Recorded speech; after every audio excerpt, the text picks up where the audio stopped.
네. 고린도후서 13장 1절부터 13절 우리 마지막 절까지 함께 읽었습니다. 고린도후서 마지막 장이죠. 오늘 이 말씀을 배우고 나면 이제 고린도후서 또 한 책을 우리가 다 떼게 되었습니다. 집에 가셔서 책거리를 하시기 바랍니다. 네. 맛있는 거 사드시면 되겠습니다. 네. 그리고 한 주간 동안 또 이 주신 고린도후서 전체 말씀을 한번 또 묵상하고 또 복습해 보면 좋겠다 그런 생각도 들고요. 고린도후서는 고린도 전서를 쓰고 난 이후에 고린도 교회가 고린도 전서를 통해서 바로 회개하지는 않았다고 봅니다. 그 중간에 또 눈물의 편지가 있었다 이렇게 일반적으로 보거든요. 그러나 이것이 고린도 전서와 이렇게 같이 봐도 사실은 무방한 겁니다. 그래서 사도 바울이 교회 안에 있었던 여러 가지 고린도 교회의 고질적인 문제들, 그 문제들을 지적하고 그 문제들을 말했을 때에 고린도 교회 성도들이 그것을 회개했다는 거예요. 고린도 교회 성도들이 회개하고 하나님 앞에 그들이 다시 회복되는 모습을 봤다는 거죠. 그게 이제 디도편에 보낸 눈물의 편지이거든요. 그 눈물의 편지를 받고 고린도 교회 성도들이 회복된 겁니다. 그런데 이제 그 안에는 여전히 거짓 사도들, 가짜들이 들어와서 여전히 아직 고린도 교회 성도들을 미혹하는 그런 부분들이 있었어요. 그래서 고린도 후서를 쓰면서 너희가 회개하고 돌아온 것에 대해서 기뻐한다. 그리고 이제 앞으로 너희가 어떻게 살아야 할지에 대해서 어떤 믿음의 자세를 견지해야 될 것에 대해서 말씀하면서 마지막 10장부터 오늘 13장까지는 다시 한번 이 거짓 사도들에 대해서 강력하게 이들을 배척하고 신앙을 지킬 것에 대해서 마지막으로 경고를 하고 있습니다. 그래서 오늘 13장을 읽었는데요. 보통 사도 바울이 마지막에 편지를 쓸 때 마지막에는요, 인사를 길게 하거든요. 근데 오늘 이 고린도후서 마무리하는 걸 보면요, 인사가 별로 없어요. 굉장히 짧게 한 두세 절로만 구성되어 있고 나머지는 끝까지 이 거짓 사도들에 대한 문제를 다루고 있는 걸 볼 수 있어요. 그거는 그만큼 지금 교회 안에 이 가짜들이 굉장히 문제를 심각하게 일으키고 있다라고 하는 그런 증거가 되는 거죠. 그래서 오늘 이 말씀을 마지막 보면서 우리가 어떤 신앙을 붙들어야 하는지에 대해서 이 말씀을 통해서 살펴보도록 하겠습니다. 자, 고린도후서 13장 먼저 1절입니다. 내가 이제 세 번째 너희에게 가리니 두세 증인의 입으로 말마다 확정하리라 그렇게 말씀합니다.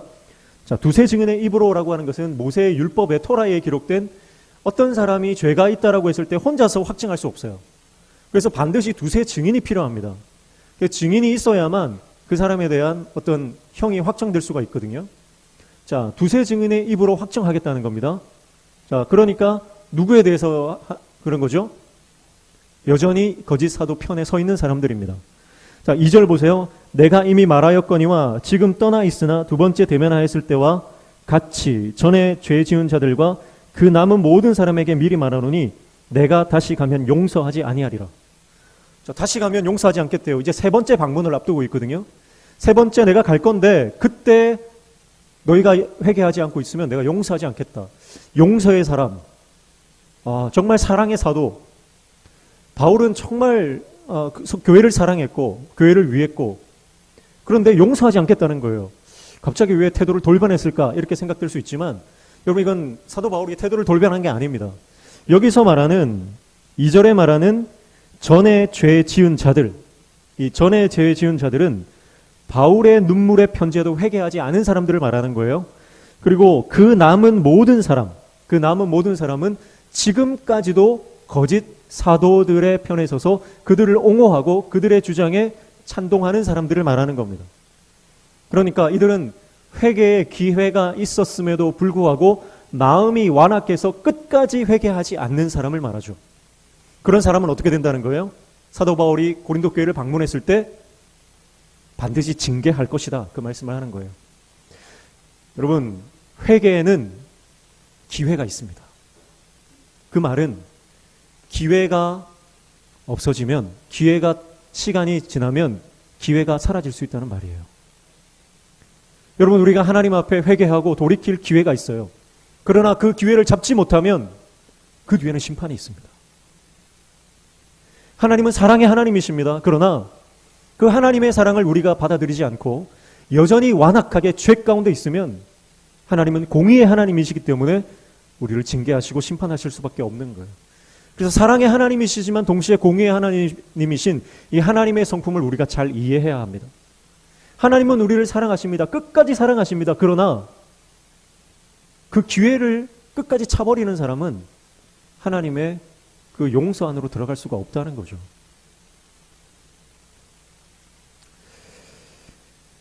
사도 바울은 진리로 돌아온 성도들에 대해서는요, 크게 책망하지 않습니다. 회개하고 돌이킨 사람은 따뜻하게 안아줍니다. 그래서 사실은 사도 바울이 고린도 후서 내내 얼마나 그 교회를 사랑하고 아끼고 배려하고 조심했는지를 구절구절마다 표현을 했었죠. 우리가 앞서서 살펴봤지만 사도 바울이 당장에 달려가서 고린도 교회를 훈계하고 징계하고 심판할 수 있었습니다. 그런 권한을 본인은 가지고 있다, 그렇게 말했어요. 그 권한을 예수 그리스도께 받았다. 그리고 사도 바울은 고린도 교회의 설립자입니다. 그런데 고린도 교회 성도들이 상처받을까봐 가는 것을 연기했어요. 가는 것 대신, 직접 가서 훈계하는 것 대신 눈물의 편지를 써서, 물론 그 눈물의 편지의 내용은 그렇게 가볍지 않았습니다. 굉장히 심각한 엄중한 경고들을 했죠. 직접 가서 말할 때 감정이나 아니면 사람의 생각이 첨가될 것을 두려워했고, 그리고 직접 가서 말할 때에 그들이 심각한 상처 가운데 빠지고 실족할까 염려를 했습니다. 그래서 그는 직접 가는 것보다 편지를 보내는 것을 선택했다는 거예요. 얼마나 고린도 교회를 아끼고 성도를 사랑했는가를 알 수 있는 대목이죠. 그러나 그럼에도 불구하고 회개하지 않는다면 사도 바울은 나중에 대면했을 때에 그가 징계하지 않을 수 없다라고 말씀하고 있는 거예요. 여러분, 하나님께서 우리에게 기회를 주십니다. 여전히 우리에게 건강을 주셨고, 우리에게 재정을 주셨고, 우리에게 시간을 주셨고, 우리가 하나님 앞에서 쓰임받을 수 있는, 하나님께 헌신할 수 있는 기회들을 여전히 하나님은 우리에게 주고 계십니다.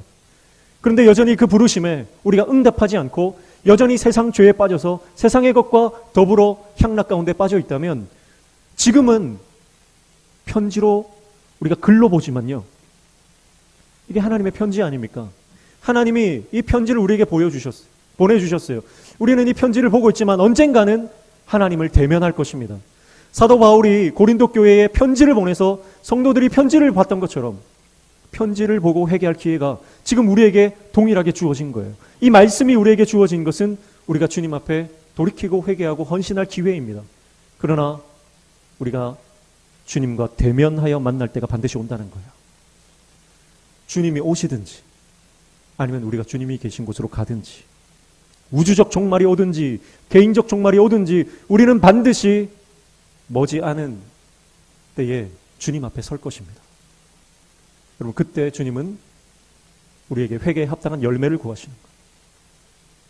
하나님 나라를 위해서, 주님의 복음을 위해서, 죽어가는 영혼들을 위해서 우리가 삶을 통해 드러난 성령의 열매들을 하나님은 찾으실 거예요.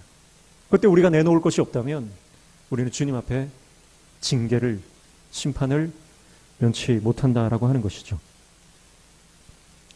3절에 보시면, 이는 그리스도께서 내 안에서 말씀하시는 증거를 너희가 구함이니 그는 너희에게 대하여 약하지 않고 도리어 너희 안에서 강하시니라, 그렇게 말씀합니다.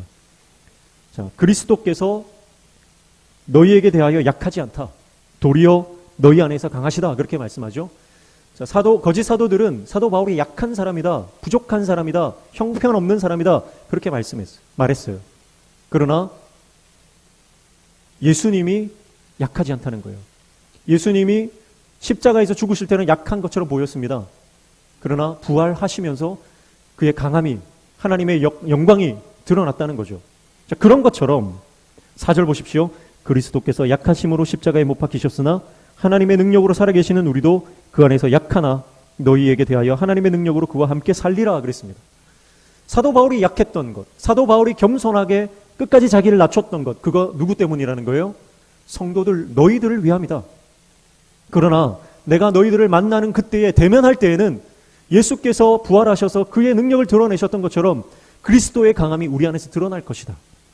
그러니까 거짓 사도들이 말하는 것처럼 사도 바울이 유약하고 부족하고 형편없는 사람이 아니라 그리스도의 능력과 이 복음의 메시지, 강력한 메시지를 가지고 너희를 만날 것이다 라고 하는 그런 징계의 회개의 촉구의 말씀을 하고 있는 것입니다. 사랑하는 성도 여러분, 우리가 때로는 약해 보이고 어리석어 보일 때가 있습니다. 그러나 우리가 약하고 어리석어 보이는 것도 한 영혼을 살리기 위함인 줄로 믿습니다. 한 영혼을 살리기 위해서는 사도 바울처럼 우리도 어리석어질 수 있어요. 예수님이 십자가에서 아무런 힘 없이 돌아가셨던 것처럼, 죽음에 자기의 몸을, 모든 것을 내어주셨던 것처럼, 여러분, 우리는 한 영혼을 살리기 위해서, 교회를 세우기 위해서 약한 데 처할 수 있습니다. 그게 예수님의 제자죠. 그러나 우리가 교회를 위해서 죽어지고 영혼을 위해서 약해지고 우리가 헌신하고 희생할 때 약함으로 끝나는 것이 아니라 우리 안에서 하나님의 능력이 나타나게 될 줄로 믿습니다. 그것을 사도 바울이 믿기 때문에 그는 여전히 겸손한 데 처하고 연약한 데 자기 자신을 둘 수가 있었던 거죠. 그러나 거짓 사도들은 어떻습니까?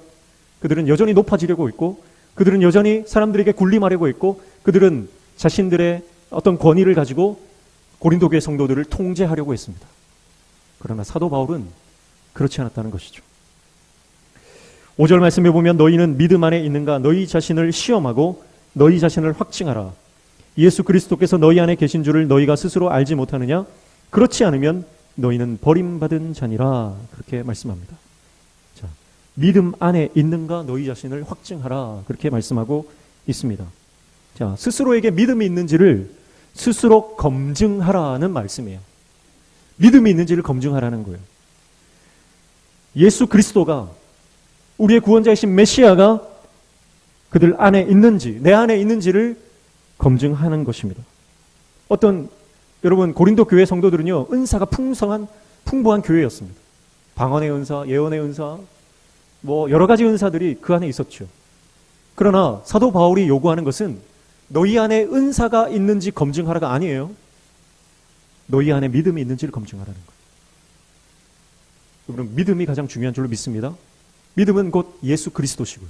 예수 그리스도를 믿는 믿음, 그 말씀이 우리 안에 있는가를 검증해야 됩니다. 교회 오래 다니고 신앙생활 많이 했다고 내 안에 종교적인 어떤 지식이 많은지 점검해라, 그렇게 말씀하지 않으시는 거예요. 너희 안에 예수가 있는지 점검해라. 저와 여러분 안에 예수만 있으면 충분한 줄로 믿습니다. 오직 예수가 우리 안에 있으면 다른 모든 것은 부족해도 상관이 없는 거예요. 그러나 우리 안에 아무리 많은 은사가 있고 아무리 많은 능력이 있고 우리가 아무리 많은 부와 어떤 재물과 명예를 가지고 있다 하더라도 내 안에 예수가 없으면 그 사람은 빈 껍데기입니다. 그 사람은 그냥 교회만 왔다 갔다 하는 종교인일 뿐이지 신앙인은 아닙니다. 오늘 저와 여러분의 인생이 예수 그리스도가 내 안에 계시고 내가 예수 안에 있는 예수로 충만한 예수 동행의 삶을 살아가시기를 주님의 이름으로 축복합니다.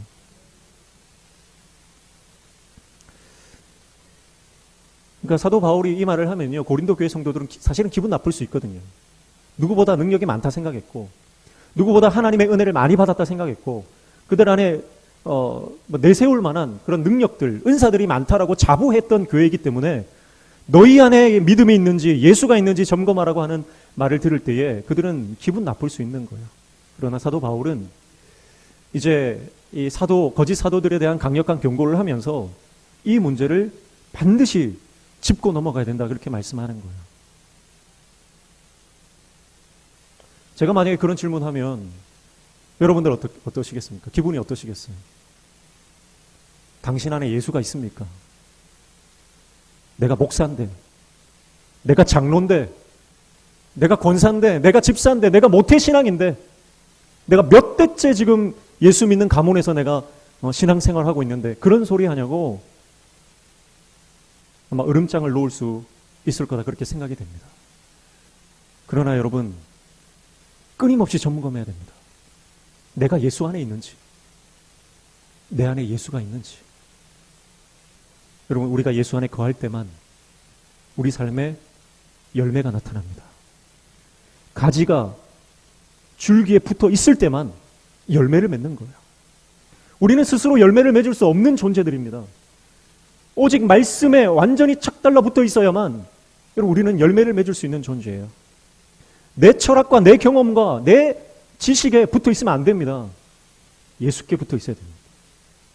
늘 말씀드리지만 우리는 연약한 이 종이짝과 같습니다. 그러나 사도 바울이 연약해지면 질수록 하나님의 능력을 발휘하는 것처럼 우리는 더 납작해져야 됩니다. 더 얇아져야 됩니다. 더 아무것도 아닌 게 되어야 됩니다. 그래야 단단한 바위 위에 붙어 있을 때 그 단단한 바위의 속성이 이 종이의 속성으로 옮겨지는 거예요.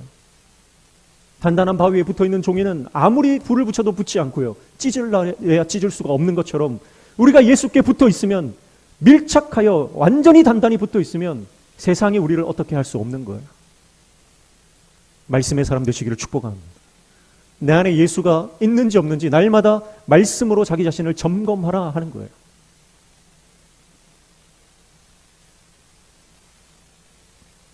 (6절에) 우리가 버림받은 자 되지 아니한 것을 너희가 알기를 내가 바라고. (7절) 우리가 하나님께서 너희로 악을 조금도 행하지 않게 하시기를 구하노니 이는 우리가 옳은 자임을 나타내고자 함이 아니라 오직 우리는 버림받은 자 같을지라도 너희는 선을 행하게 하고자 함이라. 그렇게 말씀합니다. 우리가 비행기를 타면요, 공항에서 검색대를 통과를 해야 되죠. 근데 비행기를 탈 때 검색대를 통과하지 못하면 아무리 유능한 사람, 세상적으로 잘 나가는 사람이라도 비행기를 탈 수 없는 거예요.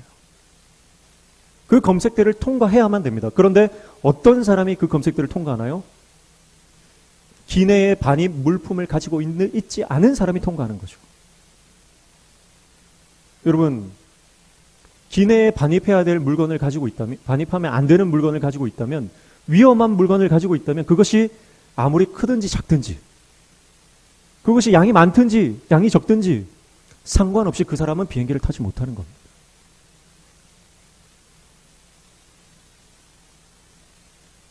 하나라도 있으면 탑승할 수 없는 거예요. 죄가 그와 같습니다. 여러분, 내 안에 죄가 많든지 적든지가 상관이 있는 게 아니에요. 그 어떤 죄도 우리를 그 믿음의 검색대, 그 믿음의 검색대를, 영적 검색대를 통과하지 못하게 만드는 거죠. 여러분, 어떻게 우리가 그 검색대를 통과합니까? 내 안에 예수로 충만할 때. 예수님 외에는 내 안에 그 어떤 것도 필요치 않다라고 하는 그 은혜의 복음, 그 믿음으로 우리가 살아갈 때에 우리는 그 영적인 검색대를 통과하게 되는 줄로 믿습니다. 그래서 그런 사람이 되라고 말하는 거예요, 사도 바울이. 그래서 사도 바울이 지금 7절부터 9절까지는 중보기도를 하고 있어요. 7절 읽었고요. 7절의 내용은 뭡니까? 악을 조금도 행하지 않게 하시기를 구하노라.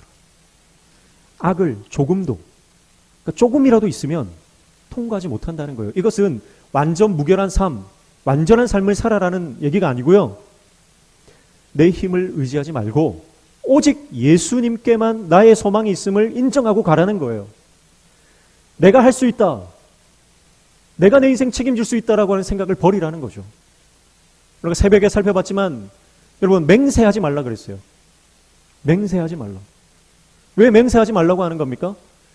당시에 이스라엘 사람들은, 예수님 당시에 많은 유대인들이 맹세라고 하는 것, 하나님의 이름을 걸고 맹세하는 것을 자기의 정당성을, 권위를 또 세워주는 도구로서 사용했다는 거죠.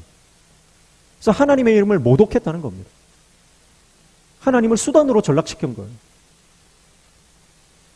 그리고 내가 이거 할 수 있다, 내가 반드시 이거 약속을 이행할 수 있고, 내가 반드시 이거 지킬 수 있고, 내가 반드시 내가 너한테 이거 해줄 수 있고. 근데 여러분, 우리 인생이 그렇습니까? 내가 호언장담하고도요, 못하는 일이 허다합니다. 우리가 인생을 살아보면 살아볼수록 그렇지 않습니까? 내가 이거 반드시 지킬게, 못 지키는 게 인생이에요. 우리 청년들 축복합니다. 오빠 못 믿나 절대 믿지 마십시오. 믿으면 안 됩니다. 여러분, 우리가 믿을 대상은 하나님 외에는 없어요. 하나님만 믿고 따라가는 우리 모든 청년들 되시길 축복합니다. 저와 여러분이 아버지의 말씀만 믿고 나아가야지 내가 내 인생 책임질 수 있다고 믿는 건 착각이에요. 그래서 하늘로도 맹세치 말고 땅으로도 맹세치 말라. 예수님께서 오직 예, 아니요, 아니요 하라. 할 수 없는 거 할 수 없다고 해라. 내가 못한다는 거 못한다고 해라. 그게 용기고 그게 믿음이고 그게 하나님 의지하는 인생이다. 그렇게 말씀하시는 거죠. 목회자가요, 그런 이 경우에 많이 빠집니다. 뭐든지 할 수 있어야 될 것 같은 그런 착각에 빠지는 거죠. 그러나 목회자도 사람이고요. 못하는 건 못한다고 해야 됩니다. 그건 제 능력 밖입니다. 그리고 할 수 있는 분에게 맡기면 되는 거예요. 내가 다 할 수 있는 것처럼, 내가 무슨 슈퍼맨인 것처럼 그렇게 할 필요가 없는 거예요. 하나님이 주신 은사 안에서 하면 되는 거예요. 잘할 수 있는 거는 열심히 하면 되고요. 못하는 것은 잘하는 분에게 맡기면 되는 거예요. 여러분, 교회 안에서도 마찬가지입니다. 은사가 다 다른 거예요. 그러면 잘하시는 분에게, 그 은사가 있는 분에게 그것을 맡기면 돼요. 굳이 내가 내 한계를 넘어서서 하려고 하면 힘들고 골치 아파지고요. 분쟁이 생기고 갈등이 생길 수밖에 없는 거죠. 그러나 은사 배치가 잘 되고 자기가 맡은 분야에서 열심히 하면요, 교회는 아름답게 성장하고 돌아가게 될 줄로 믿습니다. 그래서 사실 리더가 잘 해야 되는 거는 은사 배치를 잘하고 인사를 잘하는 거죠. 그래서 어떤 기관에서, 선교회에서, 또 구역에서, 또 교육부서에서도 마찬가지입니다. 저 사람은 내가 좋아하는 사람이니까 내가 요직에 맡기고, 그런 세상적인, 여러분, 그런 방법들은 철저히 여러분 우리가 배격해야 되는 거죠.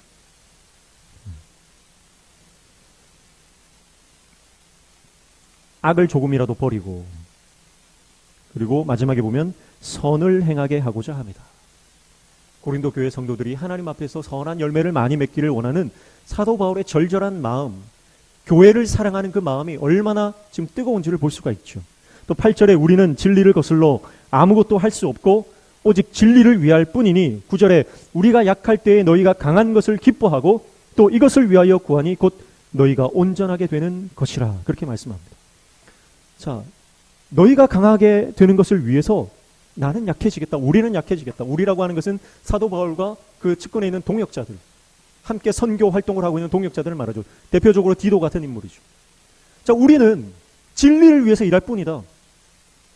그리고 우리의 사역을 통해서 우리는 약해지고 우리는 없어지고 우리는 빛을 못 봐도 상관이 없다. 오직 너희가 강해지고 주님 안에서 강해지기를 원한다라고 하는 거죠. 무슨 말이에요?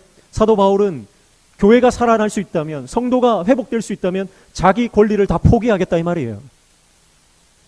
그러면서 고린도 교회 성도들을 세워주고 교회의 성장을 위해서 날마다 기도하는 것입니다. 가짜들의 영향력 밖으로 나와 진리 안으로 들어가기를 구하는 기도라고 볼 수가 있어요. 참 목자의 모습이죠. 오늘 저와 여러분이 이 예수 그리스도의 마음, 목자의 마음을 다 받으시기를 축복합니다. 이 마음이 회복되어야 됩니다. 정말 한 영혼이 세워질 수 있다면, 정말 내가 가진 어떤 권리라도 다 내려놓고 포기할 수 있는, 내가 약한 데 처해도 상관없다라고 하는 이 목자의 마음이 필요한 거죠. 교회를 디딤판 삼고 교회를 디딤돌 삼아 자기가 성공하고자 하는 목회자가 있다면 그 교회는 바로 될 수가 없습니다. 성도들의 피 같은 헌금을 사리사욕을 위해 채우는 일에 쓰는 목회자들이 있다면 한국 교회는 여전히 어려움 가운데 처할 수밖에 없습니다. 예전에 한번 말씀드렸지만 통영에 있는 한 어떤 목사님은 교회를 아름답게 성장시키셨어요. 정말 최선을 다해서 목회를 하셨고 그 목회 가운데 교회가 아름답게 성장하고 부흥을 했습니다. 교회가 부흥한 이후에 성도들이 목사님이 사는 단칸방 거기서 지내시는 것이 너무나 마음이 아파서 헌금을 모아서 목사님께 번듯한 아파트를 사택을 마련해 드렸습니다. 그러나 목사님이 성도들이 이렇게 힘들게 사는데 내가 어떻게 이 좋은 아파트에 들어가겠냐 하면서 만류하면서 끝내 그 아파트의 입주를 계속해서 미루고 있었다는 그 말씀을 제가 한번 드렸죠. 여러분, 그런 그 마음이 바로 목자의 마음이라는 거죠. 오늘날 많은 목회자들이 자기 몸을 사리고 힘든 일 하기 싫어하고 요령 피우고 적당히 시간 때우려고 하는 그런 사꾼 목사들이 얼마나 많은지 모릅니다. 좋은 목사, 좋은 전도사, 좋은 사역자 구하기가 하늘의 별 따기인 시대입니다. 아니, 기본이라도 하는 그런 목회자 찾기가 너무너무 힘든 시대에 살고 있습니다. 이런 말 하는 저도 사실은 이런 말 할 자격이 있는가 스스로에게 반문해보고 부끄러운 말이지만 저도 두렵습니다.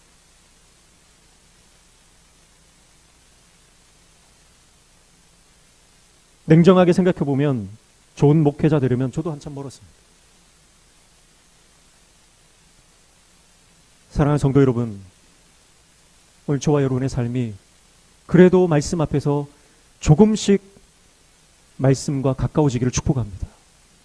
우리의 삶이 조금 더 복음적인 삶이 되기를 축복합니다. 우리의 삶의 태도와 양식이 조금 더 예수님을 닮아가는 인생이 되기를 축복합니다. 어제보다 나은 오늘이 되고 올해보다 나은 내년이 되어서 시간이 흐르면 흐를수록 우리의 인격과 삶에서 예수 그리스도의 향기가 나타나는 저와 여러분의 삶이 되기를 축복합니다. 그럼 그래야 되지 않겠습니까? 오히려 바리새인들처럼 시간이 흐를수록 완악해지고 딱딱하게 굳어져서 그 주위에 있는 사람들을 정죄하고 죽이는 인생이 되어서는 안 되는 것이죠. 오늘 저와 여러분의 삶 가운데 이 십자가 복음의 은혜, 이 은혜의 원리가 우리를 통해서 흘러가기를 축복합니다. 그래서 내 옆에 오는 사람들이 위로를 받고 내 옆에 오는 사람들이 하나님의 은혜를 누리고 죽어가는 영혼들이 나를 통해 살아나는 역사, 그 역사를 감당하는 저와 여러분 되시기를 주님의 이름으로 축복합니다. 10절에 보시면 그러므로 내가 떠나 있을 때에 이렇게 쓰는 것은 대면할 때에 주께서 너희를 넘어뜨리려 하지 않고 세우려 하여 내게 주신 그 권한을 따라 엄하지 않게 하려 함이라. 그렇게 말씀하죠. 자, 여기도 보면 떠나 있을 때와 대면할 때가 나오죠. 지금은 떠나 있을 때입니다. 우리의 상황이 그렇습니다. 지금은 아직 주님이 오시지 않은 떠나 있는 때입니다. 그러나 대면할 때가 온다는 거예요. 대면할 때. 그때 엄하게 하지 않기를 원한다. 그때 심판받고 정죄받고 그때 판단받는 인생이 아니라 주님 앞에서 생명의 면류관, 의의 면류관을 다 받는 저와 여러분 되시기를 축복합니다. 그리고 11절부터 13절까지는 마무리 인사를 하고 있습니다. 다분히 급하게 편지를 끝내는 느낌을 주죠. 왜냐하면 편지를 이 인사를 할애하기도 힘들 만큼 급박한 상황들이 펼쳐져 있기 때문에 편지를 꽉 채우는 거예요. 그 교훈의 내용들, 명령들로 편지를 꽉 채우고요. 그리고 마지막에 이 세 절에 인사를 하고 있습니다. 그래서 대부분의 인사는 11절 사도 바울의 안부죠. 마지막으로 말하노니 형제들아 기뻐하라. 온전하게 되며 위로를 받으며 마음을 같이하며 평안할지어다. 또 사랑과 평강의 하나님이 너희와 함께 계시리라. 거룩하게 입맞춤으로 서로 문안하라. 그렇게 말씀합니다. 자, 여러분, 짧은 인사예요. 인사를 하기 힘든 만큼 정말 그 긴박한 상황들이 펼쳐졌기 때문에 인사를 정말 생략하고 정말 압축했습니다. 그러나 이 짧은 인사 안에 사도 바울의 마음은 다 들어가 있어요. 그렇죠? 기뻐하라. 온전하게 되라. 위로를 받으라. 같은 생각을 하라. 평안하라. 선포하며 축복하고 있습니다. 그리고 하나님이 함께 계심을 기억해라. 그리고 서로 사랑해라. 12절 말씀은 모든 성도가 너희에게 문안하느니라. 자, 예전 같으면 어디 성도 누구 막 이름을 대고 교회를 대면서 다 소개를 했을 거예요. 그런데 그냥 모든 성도라고 한 곳에 몰았습니다. 그리고 모든 성도들, 흩어져 있는 모든 교회 성도들이 나를 통해서 너희에게 문안 인사를 건네고 있다. 이렇게 간단하게 정리를 하고요. 마지막 13절에 주 예수 그리스도의 은혜와 하나님의 사랑과 성령의 교통하심이 너희 무리와 함께 있을지어다 그렇게 말씀하고 있습니다. 자, 축도죠. 오늘날 축도의 기원이 되는 말씀이에요. 사도 바울이 자기 자신의 권리를 다 내려놓았습니다. 그런데 성도들이 누릴 수 있는 축복의 권리들은 다 구하고 있어요. 여러분, 이게 목회자의 마음이죠. 나는 못 먹고, 나는 못 입고, 나는 헐벗어도, 나는 못 누려도 자식은 더 많이 누리고, 더 많이 먹고, 입고, 좀 더 나은 삶을 살기를 원하는 것이 부모의 마음입니다. 그 부모의 마음이 지금 사도 바울 가운데 있죠. 나는 약하고, 나는 지금 육체에 가시가 있고, 힘들고 어려운 상황에 있어도 너희는 축복받기 원한다. 너희는 기뻐하기 원한다. 너희는 위로받기 원한다. 너희는 평안하기를 원한다. 그러면서 선포하며 축복합니다. 그들이 잘 되기를 진심으로 바랬던 거죠. 여러분, 오늘 저와 여러분 어떻습니까? 내가 잘 되면 다른 사람은 잘 안 돼도 상관없다는 마음으로 살아가고 있지는 않습니까? 아니면 내가 잘 안 되더라도 내 옆에 있는 성도는, 내 옆에 있는 이웃은, 우리 믿음의 식구들은 잘 됐으면 좋겠다. 그렇게 축복하며 살아가고 있습니까? 오늘 이 마음이 저와 여러분의 마음, 심령 가운데 충만해지기를 축복합니다. 세상의 원리는 내가 잘 되기 위해서 밟고 올라서는 거예요. 사람들을 도구로 생각하고 그들을 수단으로 삼는 거예요. 그러나 그리스도인들, 하나님 나라의 백성의 원리는 다릅니다.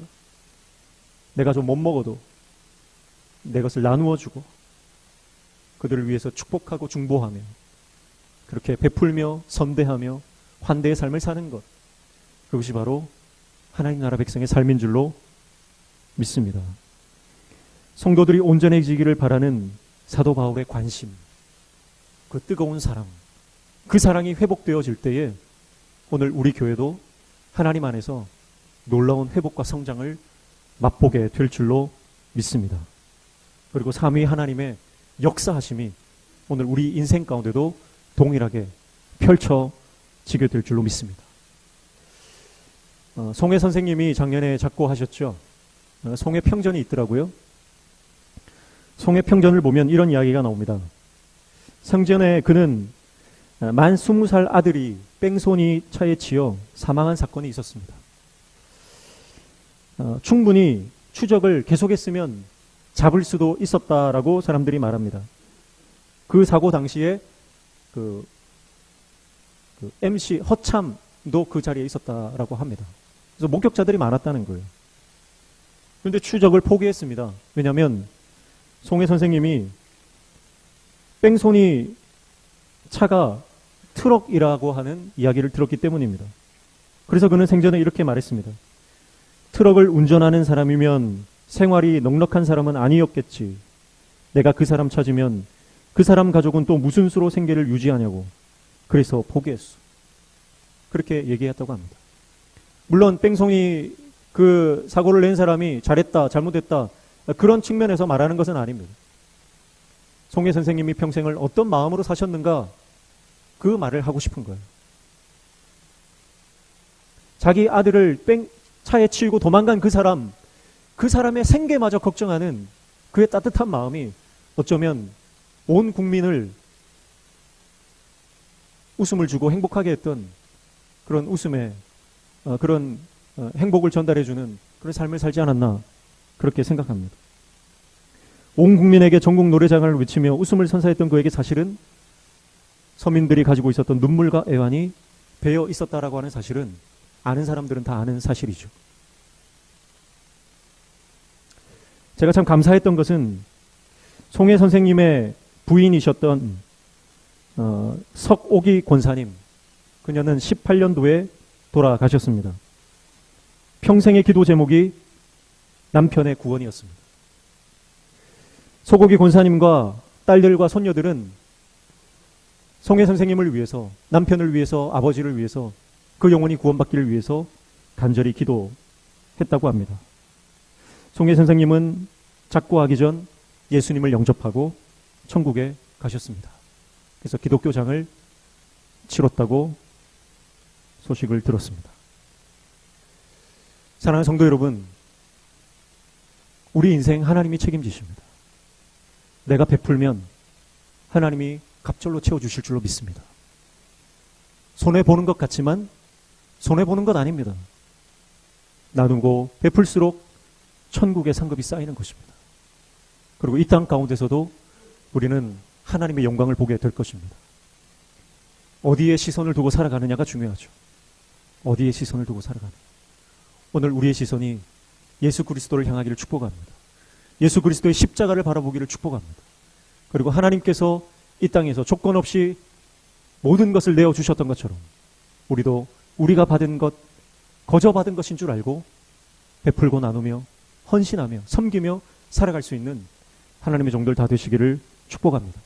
사도 바울이 아낌없이 고린도 교회 성도들을 위해서 모든 것을 내어 주었던 것처럼 예수님이 우리를 위해서 모든 것을 십자가 위에서 다 주셨던 것처럼 오늘 우리도 그 십자가의 삶, 사도 바울의 삶을 살아가는 저와 여러분 되시기를 주님의 이름으로 축복합니다.